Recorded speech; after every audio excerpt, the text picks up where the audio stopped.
j'espère que vous allez bien. Aujourd'hui je suis ravie de vous retrouver pour crash tester mes derniers achats. Donc on a par exemple le bronzer de chez Christian Dior en teinte 051 Peachy Bronze, donc qui est comme ceci, donc j'espère qu'il va pas être trop foncé. On a un blush de chez Rare Beauty en teinte Joy. Ensuite au niveau de l'highlighter, on va tester celui de chez Rare Beauty, même si je le connais, ça fait la 3e fois que je rachète cet enlumineur, il est juste incroyable. Vous voyez qu'il n'y a pas plus incroyable que cet highlighter là. On va tester aussi le nouveau mascara Loft The Lift de chez Sephora. Ça fait un petit moment qu'il est sorti, mais moi je ne l'ai pas encore testé. Et il y a 2 palettes pour les yeux que j'aimerais bien tester. Je ne sais pas encore laquelle je vais utiliser. Il y en a une de chez Colourpop, c'est celle-ci. Et celle de Glamlight qui est comme ceci. Donc au niveau de la palette Colourpop, elle est comme ceci. Ça fait un petit moment que j'ai pas testé les palettes Colourpop, donc j'ai peut-être envie de tenter un petit peu ce que ça peut donner. Et celle de Glamlight, elle est comme ceci. Mais je pense quand même partir pour celle de Colourpop, on verra après. Donc on va commencer avec le bronzer. Donc je l'ai même pas swatché. On va tester comme ça directement. J'ai pris un gros kabuki et puis on va tester ce que ça donne. Alors je ne sais même pas si c'est bien pigmenté ou pas, s'il faut y aller doucement ou pas. Donc là j'en ai mis pas mal. Alors le problème c'est que j'ai peur des fois que ça soit un peu trop orangé. Mais écoutez, pour l'instant ça va. Alors bien sûr qu'il y aura un côté orangé puisque vous voyez dans le pan il y a le côté orangé, ils existent avec le côté rosé. Moi avec mon teint c'est vraiment ce que je préfère, le côté un petit peu orangé pêche. Mais écoutez, je suis pas déçue pour l'instant du résultat. Il est un peu chaud mais ça je m'en doutais un peu avec, comme je vous l'ai dit, le petit côté un petit peu pêche qu'il y a à l'intérieur. Il se travaille très bien, vous voyez qu'en quelques coups de pinceau ça se passe très bien. Il est très joli, je pense qu'il va être encore plus joli l'été évidemment, puisque j'aurais pris un petit peu de couleur. Mais on peut le moduler, on peut en mettre moins ou plus. Bah écoutez, il est vraiment très joli. Il sent très bon, j'avais peur que j'ai pris une teinte beaucoup trop foncée, mais au final non. Après ça dépend ce que vous aimez bien évidemment en bronzer, mais moi je le trouve vraiment canon. Ensuite au niveau du blush, donc j'ai pris la teinte Joy des nouveaux blushs de chez Rare Beauty. Alors on va voir, j'espère que ça va pas être trop lumineux. Après bah bien évidemment c'est des blushs qui sont très lumineux, mais on va essayer de voir si ça passe. Alors la teinte est très jolie, mais il faut vraiment y aller doucement je pense pour prélever la matière, parce que là je pense que j'en ai prélevé un petit peu. Pourtant j'ai enlevé l'excédent sur mon pinceau. En tout cas c'est très joli, ça fait très frais. C'est lumineux mais je trouve quand même que ça reste correct au niveau de la lumière. C'est pas non plus... c'est lumineux mais je trouve pas ça choquant. Je vais un petit peu estomper pour que ça soit un petit peu moins voyant. Mais écoutez, c'est pas mal du tout, moi je trouve ça joli, c'est frais. J'en ai pris 3 teintes. Il y a 2 autres teintes qui me font un peu plus peur parce qu'elles sont beaucoup plus intenses et un peu plus foncées. Donc à voir, mais en tout cas celle-ci elle est très jolie, c'est très frais, c'est très joli pour... je trouve vraiment que c'est très joli pour la saison estivale. Ensuite, bon l'highlighter on le connaît, hein, je pense que vous avez vu et revu cet highlighter. C'est pour moi un des plus belles highlighters que j'ai dans ma collection. J'en ai beaucoup, je continue à en tester. Et vraiment celui-ci après il est très fragile, moi j'en mets pratiquement tous les jours, donc je le finis relativement vite. Hop, j'ai mes sourcils qui partaient dans tous les sens. Mais vraiment cet highlighter, il en faut très peu, il est beau, il est canon. Franchement, moi si j'en ai qu'un seul à vous conseiller, ça sera celui-ci.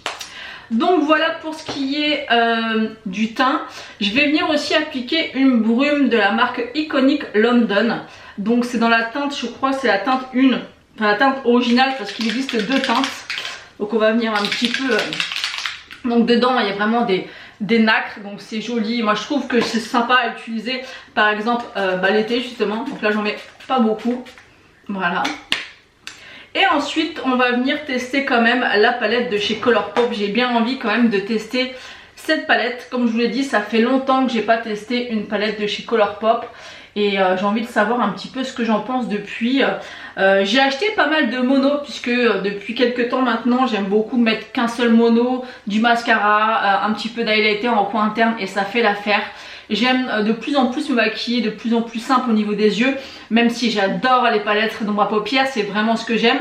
Mais j'aime bien aussi changer et là je me suis dit allez, on va se laisser tenter. Alors je vais prendre la teinte Lucky Babe, donc celui-ci, qu'on va venir appliquer dans le creux. Je vais avancer un petit peu mon miroir. Alors le problème un petit peu que je me rappelais de Colourpop, c'est vraiment leur pigmentation qui n'était pas incroyable. Mais vu que j'aime maintenant me maquiller un petit peu plus simplement, peut-être que ça ira. Donc on va voir. Donc déjà celui-ci, alors où il n'est pas assez pigmenté ou alors la couleur se rapproche trop de ma peau. Ouais, on voit légèrement, on va essayer d'intensifier un petit peu plus. Bon après c'est pour un fard de creux de paupière donc c'est pas très gênant. Alors les fards Colourpop, suivant les fards c'est plus ou moins poudreux. Donc ça il faut faire avec. Il faut bien tapoter le pinceau. Donc là pour l'instant vous voyez que le fard est joli mais il n'est pas super pigmenté, mais des fois c'est aussi bien pour éviter de se louper. Donc là on peut revenir plusieurs fois. Je suis pas convaincue que je puisse avoir une plus grande pigmentation, enfin couleur du moins. Après c'est un joli fard de transition, mais c'est un peu léger quand même au niveau de la pigmentation je trouve. Je vais prendre ma base de chez Pat McGrath que je vais venir appliquer comme ça. Je vais laisser un petit peu la chance au fard justement Colourpop avec une bonne base parce que c'est une base qui va permettre de venir intensifier les fards. Et sachant le peu de pigmentation que les fards de chez Colourpop ont, je testerai bien celui-ci. Donc on va le swatcher. Donc vous voyez même au niveau du swatch c'est léger hein. Je sais pas si vous pouvez vous rendre compte, là ça paraît peut-être beaucoup, mais j'ai l'impression que ça a très peu prélevé, vous voyez, sur mon doigt. Ça a l'air léger aussi au niveau de l'intensité de la couleur. Donc écoutez, on va tester. Je vais prendre mon pinceau.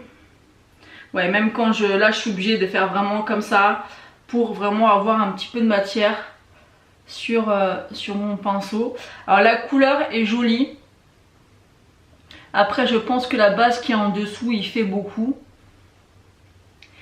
Je sais pas pourquoi j'ai l'impression que Colourpop s'est arrêté un petit peu. Ils ont vraiment des super idées, des belles collections. Mais au bout d'un moment je pense qu'ils devraient reformuler un petit peu leur formule. Parce qu'il manque pas grand chose en fait pour que ça soit vraiment top. Là ça va, ça reste quand même correct au niveau de la luminosité. C'est vite poudreux par contre au niveau de leur comment expliquer, comment sont faits les fards. Il y a certains fards qui restent vraiment très poudreux et des fois c'est un petit peu dérangeant. Je vais prendre la teinte, je vais prendre celle-ci. On va essayer celle-ci que je vais mettre en coin externe. Donc les mats ils sont toujours généralement très bien pigmentés, j'ai jamais de soucis particuliers, mais c'est vraiment au niveau des lumineux. Et au niveau, par contre ils sont bien pigmentés comme je vous le dis, mais ils sont très poudreux. Vraiment les fards, en 2024 ça devrait plus être aussi poudreux. Alors on peut dire que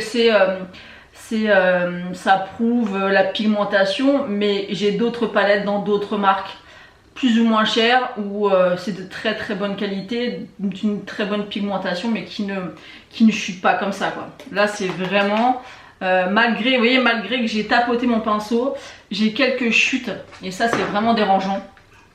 Bon après on s'adapte hein, mais c'est vrai que c'est quelque chose que j'aime pas trop. Donc voilà pour ce qui est du coin externe. Je vais reprendre la même couleur mais je vais prendre un pinceau un petit peu moins fluffy. Et je vais venir appliquer ça dans le creux histoire de voilà, faire un petit peu plus de profondeur dans le regard. Je vais regarder un petit peu mais j'ai l'impression que non ça va, j'ai pas trop de chutes. Je pensais avoir plus de chutes que ça mais ça va. Donc là vraiment ce fard là c'est vraiment pour venir voilà, creuser un petit peu le creux encore un peu plus. Parce qu'avec le premier fard qu'on a mis c'était c'était trop léger. Donc les fards se travaillent bien, hein, mais c'est vrai que peut-être que Colourpop fait trop de collections ou quoi. Ça c'est une palette de neutres qui est très jolie, mais ils en ont fait 1000 avant celle-ci. Donc là je vais reprendre toujours le même, hein. Je vais prendre celui-ci et je vais prendre un petit pinceau comme ça boule pour faire le ras de cils. Donc après c'est vraiment, elles sont belles ces palettes. Mais si vous voulez vraiment des fards hyper impactants, bah, ça va pas être chez Colourpop qu'il va falloir aller, du moins dans les palettes. Au niveau des mats, après c'est des bonnes petites palettes, hein, mais on trouve quand même beaucoup mieux maintenant. Hein. Je pense vraiment qu'ils devraient reformuler leurs fards. Parce que Colourpop, ils ont vraiment un univers propre à eux. Ils ont des belles collections, ils font des belles collaborations, les palettes donnent envie, les packaging, tout. Ils ont tout pour fonctionner, mais je trouve vraiment qu'ils devraient reformuler leurs produits. Parce que, voilà, je peux pas dire que ça soit vilain, hein, c'est très joli, mais ça reste basique. Parce qu'en 2024, avec toutes les marques qui existent, toutes les marques indie, toutes les nouveautés, je trouve qu'ils sont un petit peu au ralenti. Il faudrait vraiment qu'ils évoluent et qu'ils changent vraiment leur formule. Ensuite, je vais prendre mon highlighter et je vais le mettre en coin interne. C'est super joli et tout de suite, ça donne une lumière incroyable. J'en mets un petit peu aussi ici. Vraiment pas trop. Je mélange un petit peu. Voilà. On va venir tester maintenant le mascara de chez Sephora. Donc c'est une brosse qui est pas mal en silicone. Alors déjà ce que j'aime bien c'est qu'il est très noir. Et ça j'apprécie beaucoup. La brosse est un petit peu, comment dire, courbée. Alors ça c'est pas forcément ce qu'il y a de plus pratique parce que moi j'ai tendance vraiment à me tacher la paupière avec les mascaras. Donc j'y vais vraiment doucement. Parce qu'elle n'est pas droite du tout. En tout cas, c'est bien noir. Je pense que c'est un mascara qui va avoir un effet assez naturel. Vous voyez? Je sais pas si vous voyez la différence. C'est joli. Je pense qu'il faudra venir en mettre plusieurs couches. Donc voilà, vous voyez la brosse comme elle est. Je préfère à la limite les brosses un peu plus droites qu'un petit peu penchées comme ça. Mais bon, on va voir. On va continuer à l'appliquer. J'y vais vraiment doucement hein, parce que moi je suis la spécialiste pour me tacher les paupières. Ouais, il est très noir donc ça c'est bien. Moi j'aime bien que les mascaras soient assez noirs. Voilà, si on y va doucement, on ne tâche pas la paupière. Il est joli. Moi c'est vrai que je ne prends pas l'habitude de mettre plusieurs couches de mascara parce que j'ai pas le temps et puis ça me saoule honnêtement. Mais je pense que vous pouvez mettre plusieurs couches et je pense que ça sera super joli. Si vous mettez plusieurs couches, moi je trouve que là c'est suffisant. Alors je vais me rapprocher pour vous montrer. Donc voilà ce que ça donne au niveau du maquillage et du mascara. Franchement c'est super joli. C'est un maquillage vraiment très simple au niveau des yeux, mais qui fonctionne. Ensuite on va venir appliquer un nouveau rouge à lèvres de chez Charlotte Tilbury. C'est le Super Model, qui est un nude comme ça. Il est vraiment très joli. Moi je mets pas de crayon, j'aime bien appliquer les rouges à lèvres simplement. Et je trouve qu'il va parfaitement avec le maquillage. C'est un nude avec une toute petite touche un petit peu d'orangé mais très léger. Et je trouve que ça va super bien avec le make-up. N'hésitez pas à me dire ce que vous en pensez. Mais moi j'aime beaucoup le résultat. Maintenant que j'ai terminé de crash tester tous les produits, on va faire un petit bilan. Alors le bronzer c'est vraiment un beau coup de cœur. J'avais peur quand même de m'être trompée dans la teinte. Et c'est des bronzers même avec un moins 25% qui reste quand même très cher. Et au final je trouve qu'il est magnifique. Il va parfaitement bien aller avec l'été qui arrive, qui est censé être là mais qui n'est toujours pas là. Mais vraiment très joli. Je pense qu'on peut venir l'accentuer. Je pense que quand j'aurai la peau bronzée il va aller parfaitement. Il est vraiment canon. Donc ça je regrette pas mon achat ni la teinte que j'ai choisie. Au niveau du blush de chez Rare Beauty, donc c'est les, comment ils s'appellent, les powder blush, tout simplement, la teinte Joy. J'aime beaucoup, c'est très frais. J'avais peur que ça soit beaucoup plus lumineux, mais je trouve que ça va. Il faut vraiment y aller doucement. Vous voyez que on voit bien la différence quand même entre le blush et l'highlighter. Ça reste vraiment très joli, très subtil. Après ça dépend peut-être des teintes, mais en tout cas très joli. Ensuite au niveau de l'highlighter, vous savez très bien que c'est mon highlighter préféré, il n'y a rien à dire. Il est magnifique, il est très voyant. Si vous aimez les highlighters qui envoient du lourd où ça fait wow, franchement c'est celui-ci que vous choisissiez parce qu'il est vraiment magnifique. Au niveau de la palette, bah écoutez, elle est très bien, c'est une palette de nude très jolie, très sympa, ultra pigmentée, mais si vous voulez faire des maquillages de tous les jours, ça fera l'affaire. Je vous ai expliqué un petit peu ce que j'en pensais quand j'ai utilisé la palette. C'est des bonnes palettes, mais aujourd'hui on peut trouver beaucoup mieux et je trouve ça dommage. Car Colourpop a plein de potentiel et devrait jouer là-dessus parce que vraiment je pense qu'il y a de quoi faire. Mais là ils sont en train de se perdre un petit peu, je trouve. Au niveau du mascara de chez Sephora, bah écoutez, il fonctionne très bien, il n'y a rien à dire. C'est un mascara que vous pouvez venir intensifier, vous pouvez mettre plusieurs couches. Moi j'aime bien ne pas trop en mettre, il est joli. On voit vraiment qu'il étire les cils, il fait un effet très naturel, moi j'aime beaucoup. Bah écoutez, c'est un très bon crash test tous ces produits. J'ai été déçue par aucun produit. Mon gros coup de cœur, je dirais quand même que ça reste le bronzer et heureusement ça me rassure par rapport à son prix. Et au niveau de la teinte, j'ai bien fait et franchement j'aime beaucoup le résultat de mon teint. Et je me répète, mais je pense que ça sera encore plus joli quand j'aurai pris quelques couleurs. Donc voilà, j'espère que ce crash test vous aura plu. N'hésitez pas à me dire ce que vous en avez pensé en commentaire. Moi je vous fais d'énormes bisous et je vous dis à bientôt.